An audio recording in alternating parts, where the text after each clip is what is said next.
Indications during major breakthroughs in life.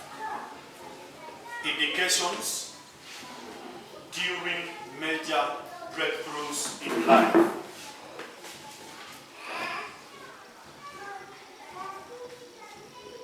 Hakikisho ambazo zinaonekana wakati unafika kiwango ama majira ya upenyo fulani katika maisha yako. Bwana Yesu asifiwe. Amen. Manake wakati mwingine kwa kutokujua na kutokuelewa, kuna majira ambayo Mungu ameandaa kwa ajili ya watu wake, na usipoelewa hayo majira na mambo ambayo huja kuambatana na hayo majira, ni rahisi sana kukosa majira yako. It is very easy to miss the time of your visitation, because God is a God who reigns and who rules and controls times and the seasons in our lives. Praise the name of the living God. Amen. There are times that you may find yourself in a very difficult situation, and you begin quickly jumping into conclusion that God has forsaken you, while it is not true, and you know it very well from the word of God. The Bible says God will never forsake us nor leave us, and He has made it that way. It is that clear. He will never do it, because it is His word, and His word has bound Him to what He has said. Praise the name of the living God. So, why sometimes we go through difficult times and we sometimes fail to understand? Today I have come to share with you that during major, not just any breakthrough, during major breakthroughs in life, there are indicators that once you see them, you get to prepare yourself for better results. You begin to prepare yourself for great things that are coming. The problem with most of us is the perception that we got the day we received Jesus in our lives. We thought that life is just a straight line. We thought that life is just smooth, no obstacles, no challenges, no problems. That is a wrong perception.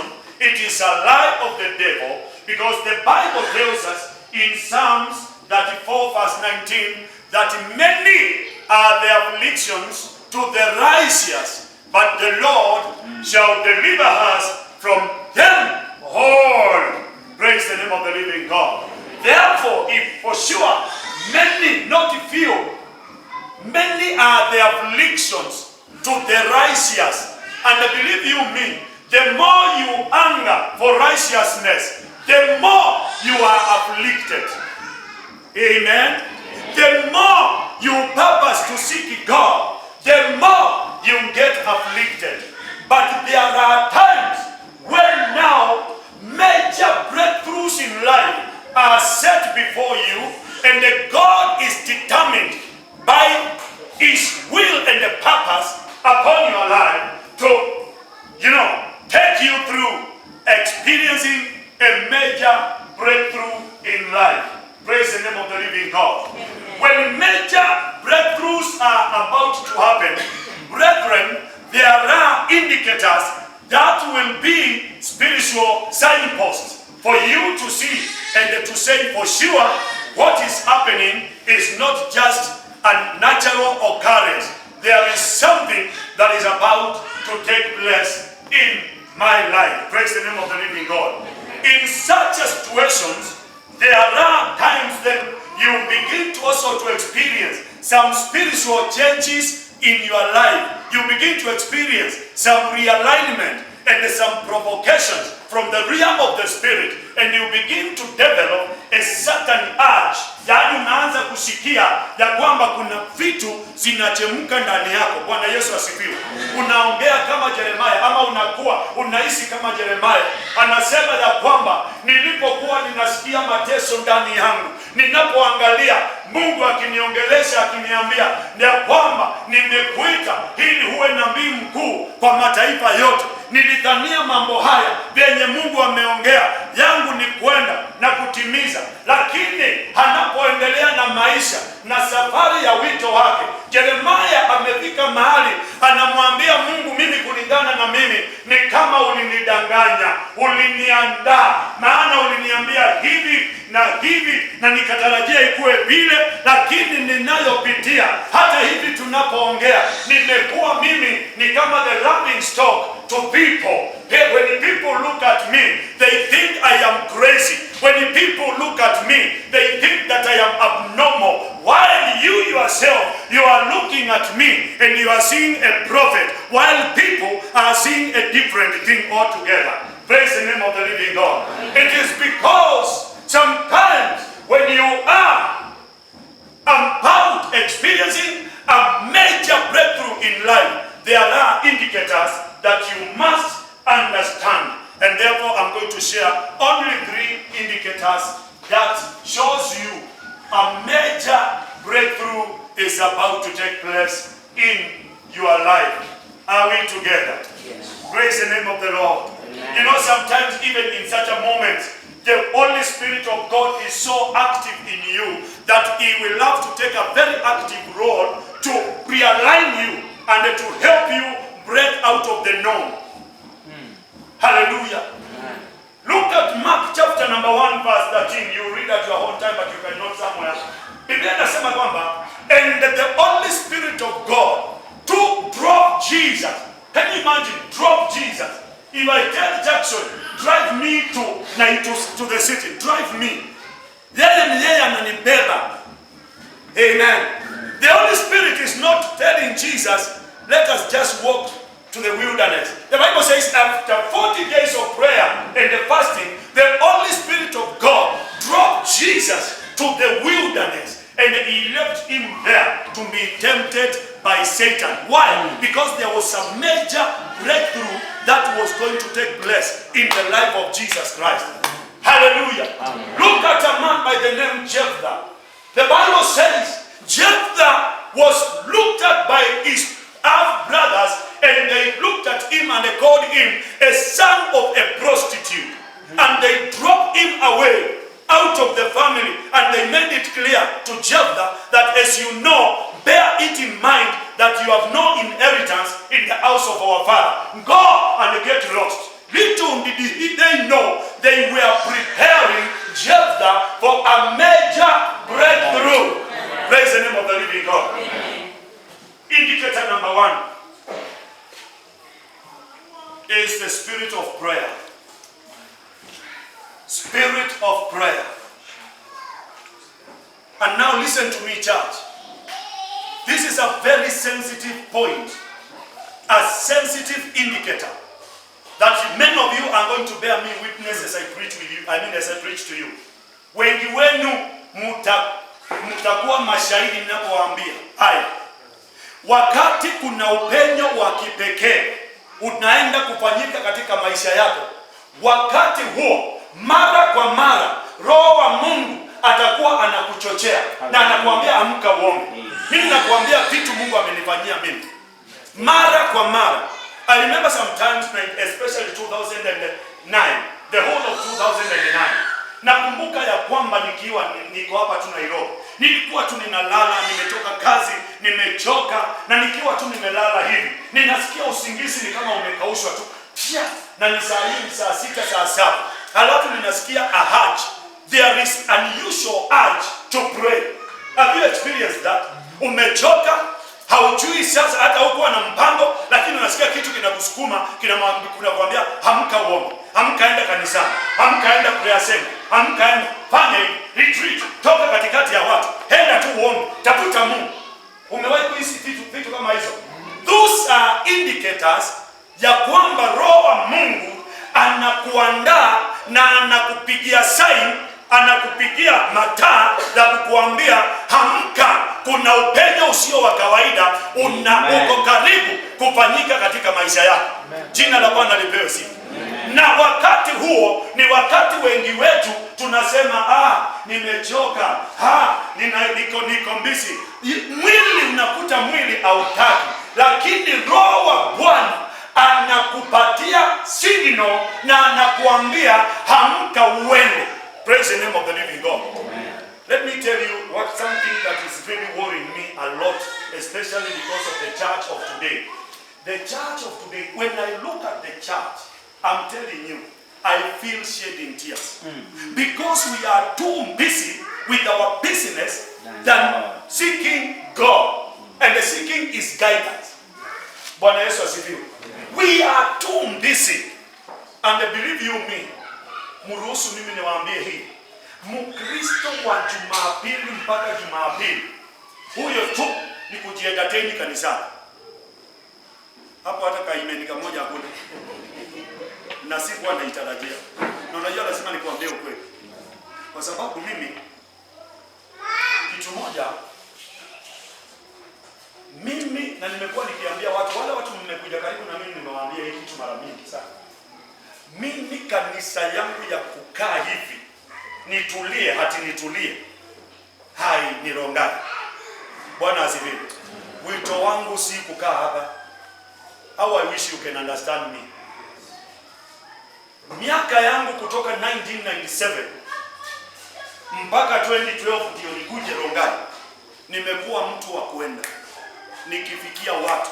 Na kama vile first service Peter, evangelist Peter alisema, mimi miaka yenye nilikuwa naenda nje ndio miaka nilishuhudia miujiza isiyo ya kawaida. Sio miujiza ya mimi, ndio miaka nimeona watu wakipona, ndio miaka nimeona viwete wakitembea, ndio miaka nimeona viziwi, yaani miujiza. Ndio miaka nilikutana na wachawi na wakasimama na kuniconfront physical, na nikaona Mungu akijidhihirisha hiyo miaka.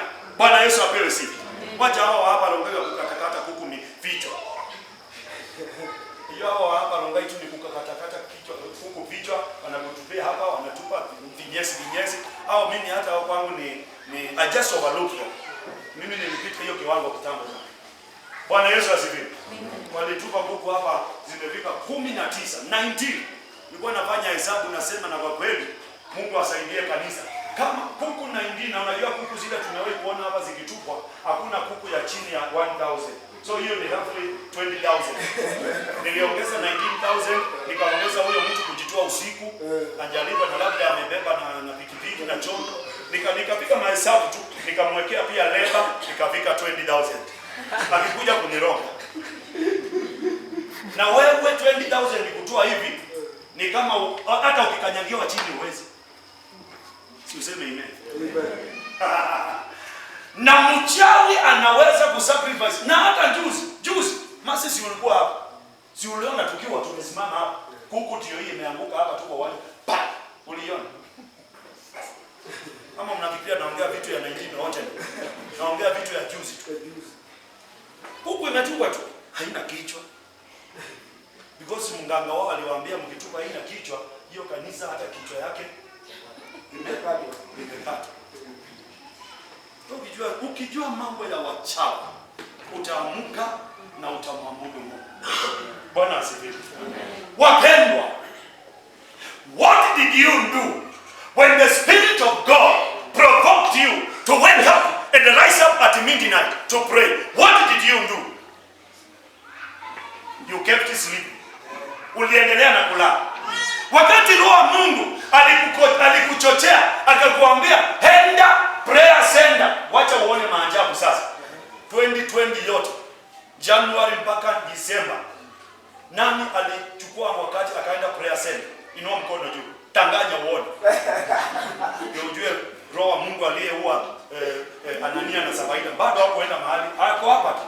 Nani alichukua muda akasema leo hiyo kazi ikae, hiyo nduka ikae, hiyo wacha nichukue siku zangu za livu? Wewe unachukuanga siku zako za livu ukienda kuona ango na kulima.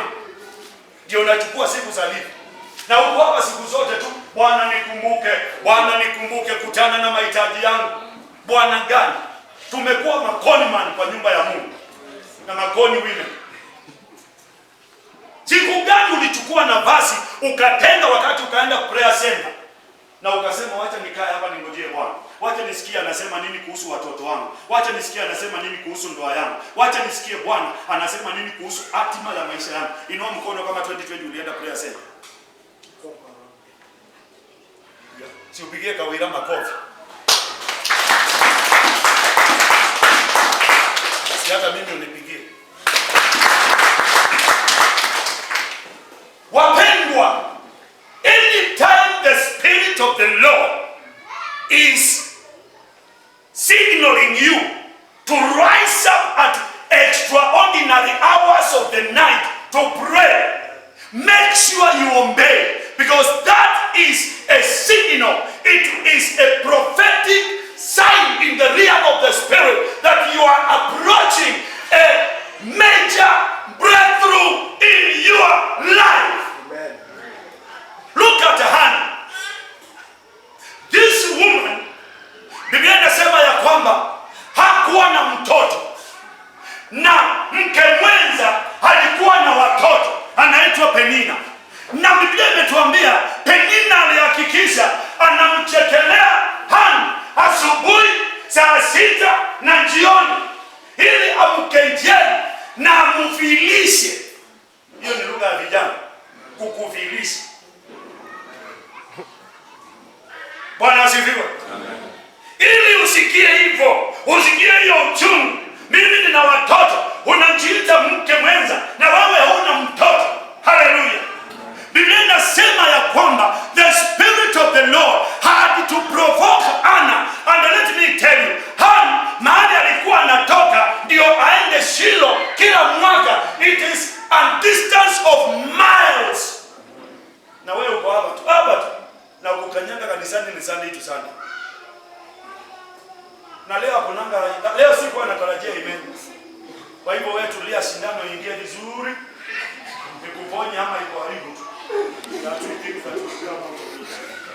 Hallelujah. Huwezi kanyanga kanisani hata kuja kujiombea. Na ndio umesikia mtumishi wa Mungu hapa anasema saa yote nikumbuke kwa maombi. Kwani wewe unakumbukanga watu lini? Hakuna imani leo. Tuko pamoja kiroho. Kiroho gani? Hiyo kiroho mimi hata nilikataa kabisa. Na usiwahi kwa ushuhuda watu tuko pamoja kwa kiroho.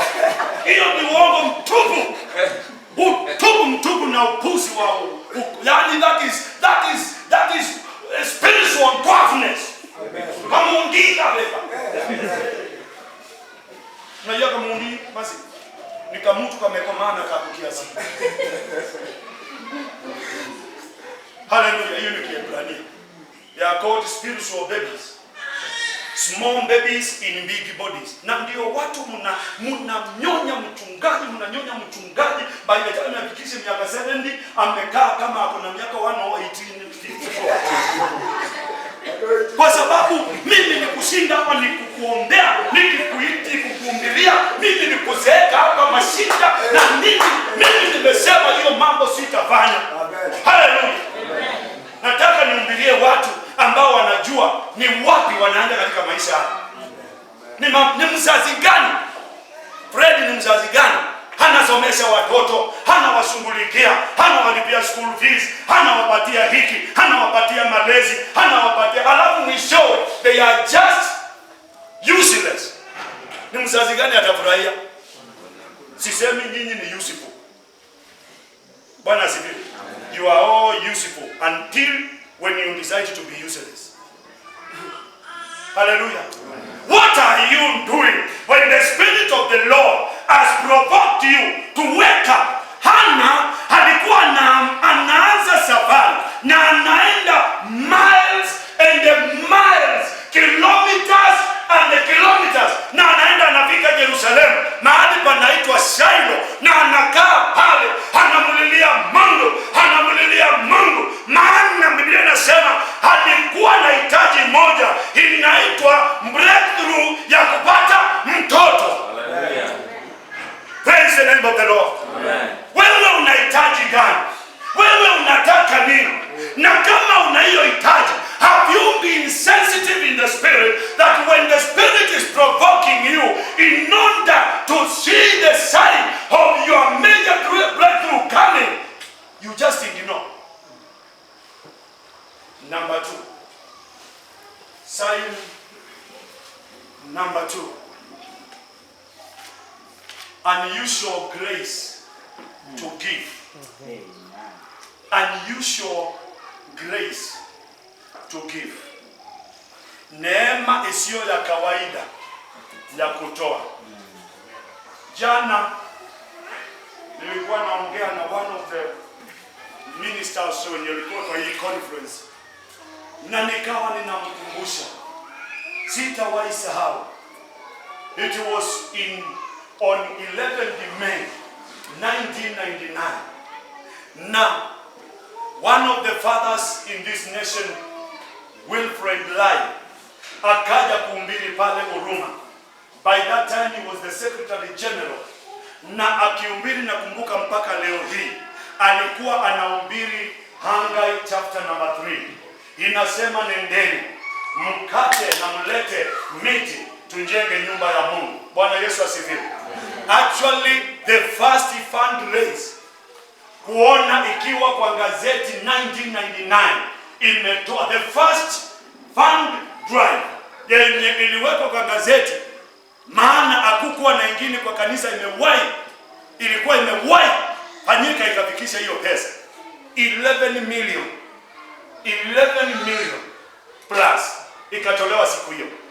Now nisikize vizuri mpendo, wakati huo nakumbuka vizuri, nilikuwa na miezi 7 sikuwa na kazi, na tulikuwa tumeteseka kwa nyumba, tulikuwa na shida, tulikuwa tumepitia maisha magumu na jamii yangu.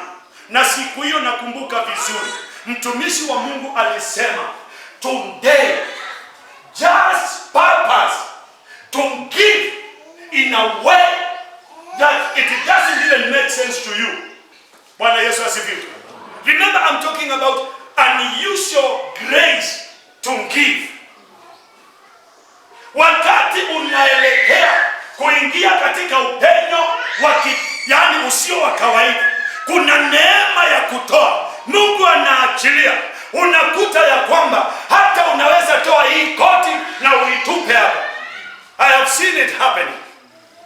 Unaweza chukua wallet bila kuangalia ni nini iko ndani, tupa wallet yako hapa. Niliona hiyo fundraise, Roho wa Mungu alishuka pale, na mimi nilikuwa na pesa nyingi sana. Nilikuwa na only 50 shillings kwa mfuko, na ndio ilikuwa ya sukuma ya hiyo jioni na familia yangu. Na alipohubiri nikaangalia, sauti ikaniambia, jaribu uone mkilala njaa, jaribu utoe hiyo 50 bob, uone venye mtalala njaa. Mimi naangalia watu wamekaa kama wazimu, naona wazee kama friend ametoa koti yake, ameachwa na trouser peke yake, anarusha hapo. Naona mtu anatoa mshipi kama hii, anafungua mshipi tu, ana kitu anaitupa hapo. Nikaona wamama, mtu anatoa hata kitenge yake mzuri ambaye ni amekuja amebeba. Unajua watu walikuwa wametangaziwa ni siku ya fundraise, kwa hiyo mtu alikuja na chochote kile angidhania ni cha dhamani. Jina la Bwana lipewe sifa. Mimi nikaangalia watu wanatupa vitu hapo, nikaangalia masaa ya nguvu, saa mtu anatupa saa yake hapo. Nikaona watu wanaume wametupa wallet hapo, hawajaangalia ni nini iko ndani, iko na pesa. Nikakaa hivi na mimi nashikilia kama 50. Nikasema, na kwa kweli kile kitu kinaitwa ujinga, si ndio hii iko ndani. Hii kama 50 naweza kula mwaka hii. Wewe kama 50 toka. Nikachukua kama 50. Nikasonga mbele. Nikakuja nikasimama hivi, nikawekelea, nikasema twende tulale njaa. Amen. Wacha nikwambie, after the giving, mtumishi wa Mungu alisema kitu vizuri sana. He said, anyone who has given wholeheartedly. Niliona wanaume, and I'm yet to see that happening. Paul, I saw men writing checks. Mtu ana empty account. na anaileta kwa nyumba ya Mungu. Checks ziliangushwa hapo, sijui za kuhesabu pesa ngapi.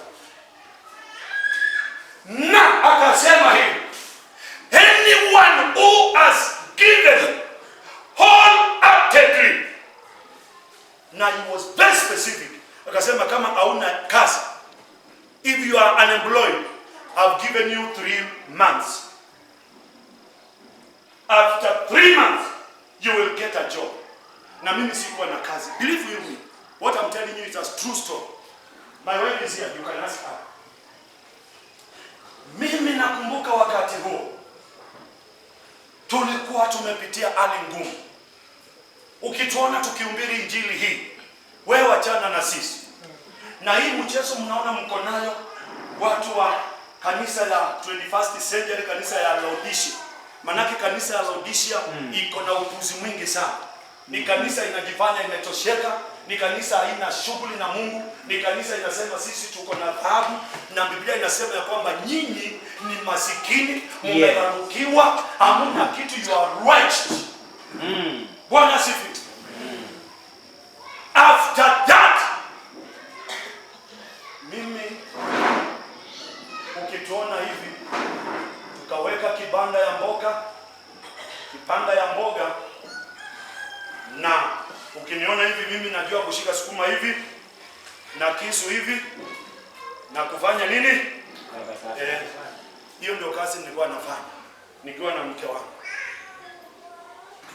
Na exactly, umesikia fundraising ilikuwa tarehe 11 mwezi wa 5, mwezi wa 6, mwezi wa 7 na mwezi wa 8, nikiwa kwa kibanda ya mboga.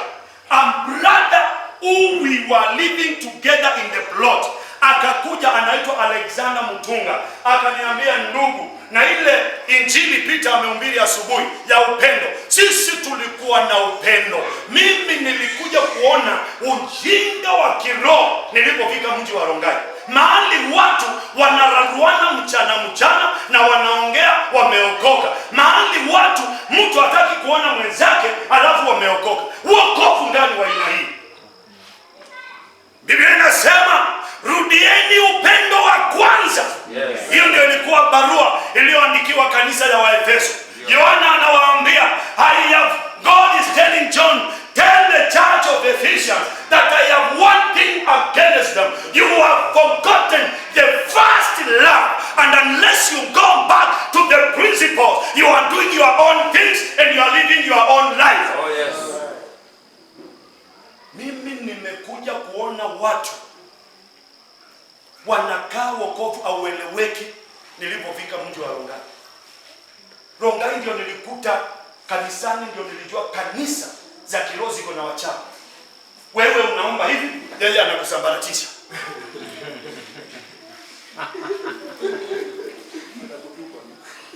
Mimi hapa uliza, wasiku kwa wapi? Siku si unajua hiyo story. Kama hujui tukumbushe na Lisa. Mimi hapa hii kanisa hii unaona hii. Nimewahi kuwa na wandugu wapendwa. Haya, tuingie katika kipindi cha maombi. Unaona wanaangaliana na wanajuana. Oh, fulani amejiposition, kumbe leo tuko sawa. Kumbe gange yetu leo iko sawa. Alafu tukiomba, unaona wanaomba, alafu wanashika kitu na unajua wanashika nini? Alafu unaona wanafanya hivi, wanatupa. Ati ni roho ya kingeni, ati ni mimi.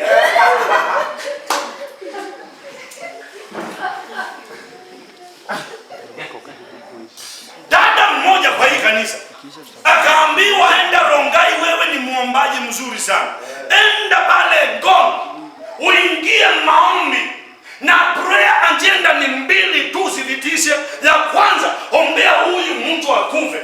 Roho ya kingeni, nilikuwa naitwa roho ya kingeni. Ndio mimi si wa Rongai. Akufe. Na 2, umuombee kimbali hiishe katika hii mji. Na hiyo ni dada ameokoka, anarabasha kata ya Masaka rabasa. Anakula makaratasi na raba. Yaani hiyo ni kwa lugha nyingine ni kuongea na lugha. Na anaenda maombi. Na akaenda maombi. Ndio mjue hizi vitu nawaambia. Dada akaenda maombi. By that time nilikuwa nafanya kazi wapi? Town. Pale Wambera Street, jumba inaitwa Jubilee Insurance, Jubilee House. first floor office yangu ilikuwa hapa. Dada ameenda amegonga ombi mara ya kwanza. Day 2. Mpaka leo naonanga ni kama nilikuwa naota. Unajua kuna vitu vingine my friend unaangalia nilikuwa ni kweli ama nilikuwa kwa ndoto. Imagine dada ameenda kuniombea nikufe na ameokoka. Na ameniombea nikose kibali kwa hii mji ya Rongai na ameokoka. Na amepewa hiyo assignment na watu wanataka kuwa wachungaji. Akaomba day moja, ito. Siku ya 3 nashukuru Mungu. Akiwa pale, akiwa kwa hiyo maombi, wingu ilishuka juu yake ya moto na ikamchoma. Akatoka maombi, akakimbia Rongai. Nataka kuona mchungaji, nataka kuona pastor. Akaambiwa akaangi huku, na unajua sikuwa nimeambia. Akaangi huku, na ninampata wapi? Unampata town. Unajua kuna vierene pia walikuwa wananijua mahali. Hata ofisi yake najua, lakini mimi nimeshikana. Naye dada ni yule tu mshamba, ajui Nairobi, hata ajui street yoyote. Ilibidi achukue mtu mwingine ili wakuje kwa hiyo street ndio wakaona hiyo nyumba. Mimi kwa ofisi saa 5. Mimi nafikiria tu ni mfanyikazi mwenzangu anaingia. Nikaona strange face, alafu the familiar face. Na saa hiyo hakuna maombi, hakuna salamu. Mchungaji, ninakufa. Nikamuuliza unauliwa na nini? Si unajua ile ujinga iko kanisani. Si unajua ile ujinga iko na fulani na fulani, sitaji majina. Walinituma, nikaenda. Unajua hataki kukufa, anaharakisha haraka sana. Mkutaza. Nimekutaza sio taarifa. Unajua fulani na fulani ile ujinga, si unajua wenye wanakupiga vita, walinituma na mimi kwa ujinga, tena anajiita mjinga, sio mimi. Mimi kwa ujinga nikajipeleka pale maombi Ngong. Mimi nikiwa pale nimeomba siku 2 3, nilikuwa nimepewa siku 7. Leo mimi kile mchungaji ninakufa, ninachomeka. Nikamwambia mama, sikiza vizuri na unisikize vizuri. Kutoka kule mimi ninatoka kule, sisi tunatoka nchi inaitwa Israel. Sisi kuna lugha tunasemanga, kwa utawi nduke na maangi. Unajua hiyo Kiingereza? Yaani kuna huta uko na. Kuna mishale uwezi tumia uta fulani. Kila huta uko na aina ya mishale yako. Kwa hivyo hii wewe unapigana kama unataka kuacha watoto mayatima, endelea. Mama akaniambia hapana, mume wangu hata alikufanga, nitaacha watoto nikamwambia lete mikono. Nilimwombea tu, hasira ya Mungu ikamuondokea. Akaniambia hiyo kanisa utawahi niona tena. Sitawahi na kwa kweli hajawahi kuja. Alikuja juzi lakini nikawa amwezi kujua. Alikuja na hata siku moja akatusalimia hapo. Haleluya.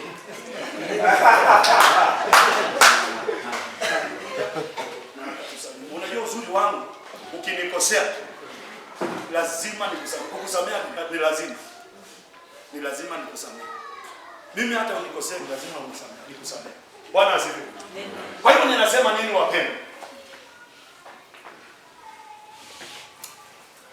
In this point, what you need to know and what you need to understand is that when you are almost getting closer to a major breakthrough in life, you lose value of anything around you. Bwana asifiwe. Chochote kiko karibu na wewe, hata account, hata pesa, hata chochote, you just lose value to it, and you have that urge of giving without limitation and without any limit. Unatoa, unasikia ni kama hujatoa, unatoa, because it is a urge that is arousing you in order to be able to see a sign in the spirit that you are almost now getting closer to a major breakthrough in life. Amen. And I can tell you, hapo ndio wengi wamepotezea their breakthroughs, because the Lord speaks to you. Go and do something in the church, and you are able. Unasema mahitaji yenye niko nayo Mungu ataelewa. Do you know, I have seen people, mtu hivi amepata kazi yake, labda ametafuta kazi kwa miaka na Mungu akamjalia amepata kazi. anachukua the first salary anapeleka kanisani na anakuja anateka. Unajua kulingana na wewe, unaona venye umenyamaza kwako, unajua hiyo ni ujinga. Hello? But I have seen people, and let me tell you, it is during that time when you obey that urge of unusual grace of giving. Amen? Look at Exodus. You are not going to read, but look at Exodus, chapter number 35 and 36. And usome at your own time. Moses, Exodus 35 and 36. Those are two chapters. Moses ako na mpango wa kununua, wa kujenga hekalu ya Mungu. Kulingana na vile Mungu amemwangiza. Na Biblia inasema ya kwamba Moses akakuja akaambia kusanyiko lake kama nyinyi, tuna mradi wa kujenga nyumba ya Bwana. And let me tell you, haya ni maandiko yameni-challenge all the days of my life. Biblia inasema ya kwamba when the day of giving came, siku ya matoleo ilipofika, maandiko inasema wanaume na wanawake wote katika hiyo kongamano walitoa, wakatoa mpaka mikufu, their bangles, their necklaces, their golden bangles and necklaces, exactly the same picture I saw in Uruma. And you know, sikukumalizia ushuhuda wa Uruma. Do you know after 3 months that brother came akaniambia nipatie CV yako. Nikampatia. Akaniambia shika hii shilingi 100, panda gari, enda mpaka airport JKIA, ingia pale, uliza mtu anaitwa Shadrach Maluki, Shadrach Kitili. Today if you Google that name, utakuta he is the deputy president of NOC, National Olympic Committee, something. He is the deputy. Yeye mdogo wa Temkat. Sawa sawa. He's a friend even today. Nikafika. Unajua mimi bado ninahesabu na nimeona kabisa miezi 3 imeisha. Kwa hivyo hii si mchezo. Kuingia hivi akaitwa, akapigiwa simu, akakuja, nikamwona kwa gate, ndio nikajua ndio huyu. Akakuja akaniuliza huyu so and so, akaambia huyu fungulie ingia. Mimi nikaingia. Kuingia akanipeleka, nikapewa badge, nikaingia mpaka control room. Nikaambiwa sasa, this is our control room, this is where we monitor all the airlines, we monitor all the workers, we monitor all the forklifts, we monitor all the activities in the warehouse. So now this is the place that you will be working. Unajua niniuliza aje na ni saa 7, so you can choose either to continue today ama uende nyumbani ukuje ke. Nani aende nyumbani? Nilimwambia wacha nianze saa hii. Hallelujah. Niende nyumbani unianze story nyingine, unajua kumeenda kukaimba na kukaa. Wacha nianze saa hii. Amen. Na unajua wapendwa, wacha niwaambie a testimony. Do you know saa hiyo ninaishi Mathare North, all the way to airport, na saa hiyo nimeanza kazi. Wacha uone Mungu vile utenda kazi. Now mimi unajua sinanga shida na watu. Hata unipeleke saa hii kwa watu hivi, within a day or two, watanipenda by fire by force. Bye. Si hata nyinyi mnanipendanga hivyo. Wachache tu wana shida zao. Wachache tu, na hao wachache lazima wakuwa wanitie moyo. You see, this life you must have enemies. Yes. By the way, hii kazi tunafanya ya uchungaji, usiwahi tanganya na mtu ni kazi nzuri ati umependwa na watu. Hata ukisikia makofi utafikiria ni ya wote. Kuna wengine wanauliza huyu atakufa lini? Jina wa mtu. Na hapo hapo. Na anything that you do, they will never appreciate. Are you aware of that? Leaders, mnanisikia nyinyi? Si niliwachagua juzi. Unafikiria sasa mmependwa ati mmechaguliwa? After the day I even elected you, demonic forces and the powers of Satan started prophesying. Pastor, unajua pastor wetu Mungu ametupa mbao. Sasa amechagua watu wenye wako na pesa. Amechagua watu wako na pesa. Si unaona hata aliacha fulani, akaacha fulani, akaacha huyu. Amechagua watu. Wewe Wilson, mimi hata uliwahi kunionyesha statement yako. Ndio nikuchague. Do you even know where you bank your money? Wachana hii kazi tuhubiri tuende mbinguni. Within a day I was already accused. Nimechagua watu wenye wako na pesa. Wenye tunaongea wanaongea watu hapa tu. Sikiliza kwa baba. But mimi sasa nasema wacha Mungu Baba niende mbinguni. Hallelujah. Mimi sina fare ya kutoka Mathare North kuenda airport. Unajua Mungu ameujiza wewe. Ndio anatembeanga na mimi. Hiyo ndio ilikuwa wakati wa Mega Rider. Nani aliwahi kujua Mega Rider? Wakati wa KDS. Kenya Maskwani Mungu mlizaliwa hivi.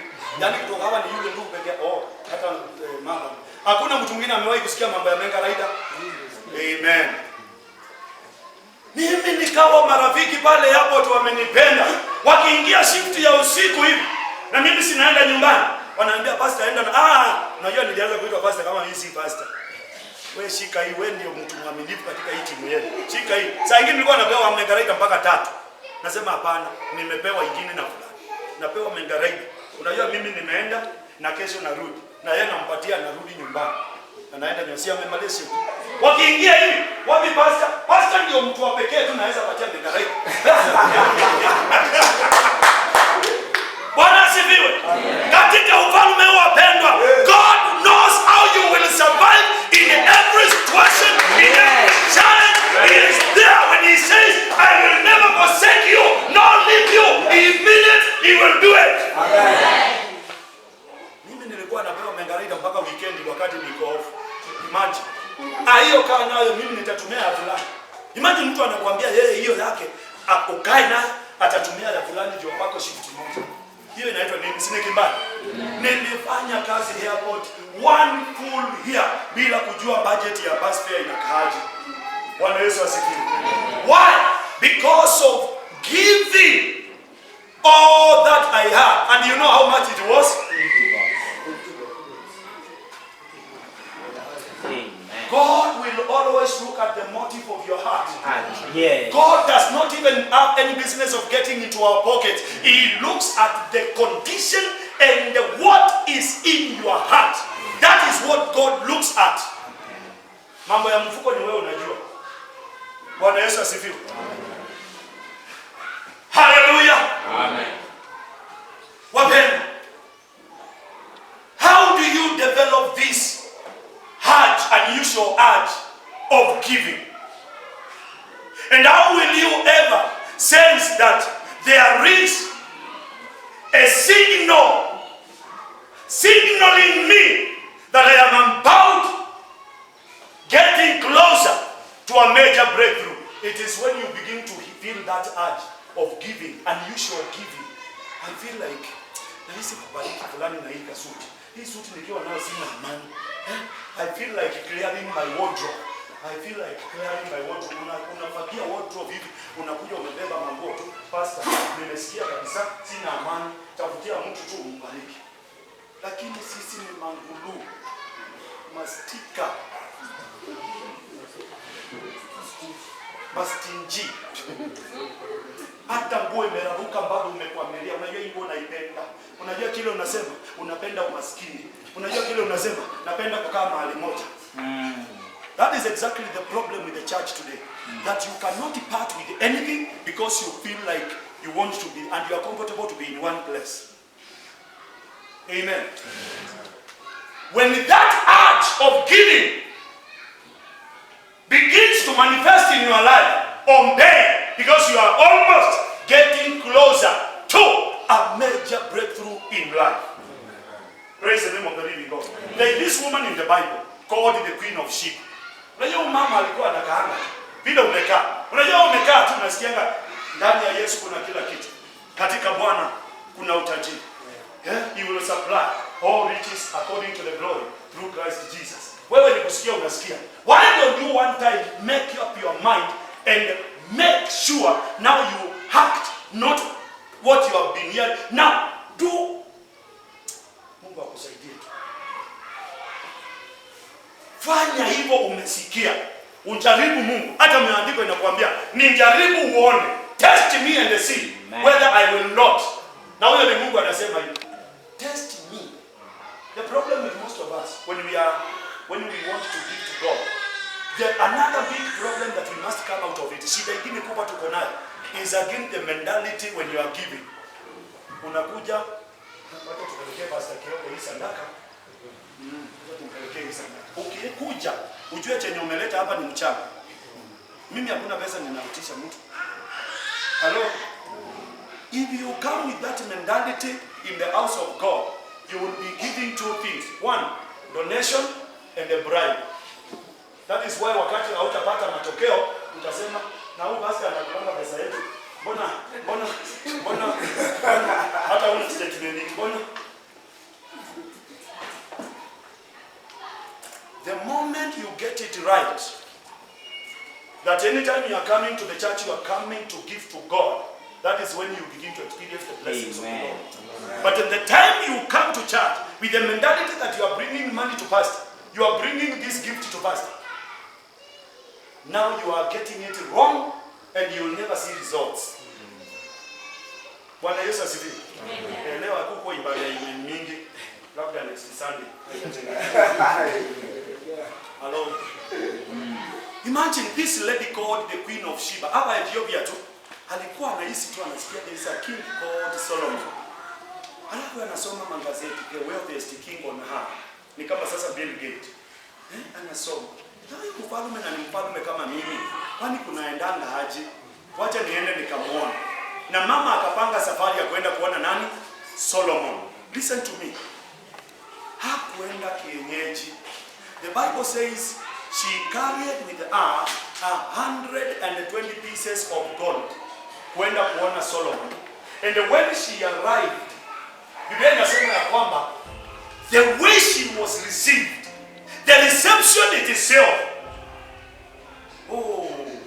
alikaa hivi akasema, goodness, what I was hearing is half of what I am seeing. Can I challenge you, church? The Jesus you have been hearing, if you can be faithful to him, if you can walk upright with him, I'm telling you, what you have been hearing is not even a half.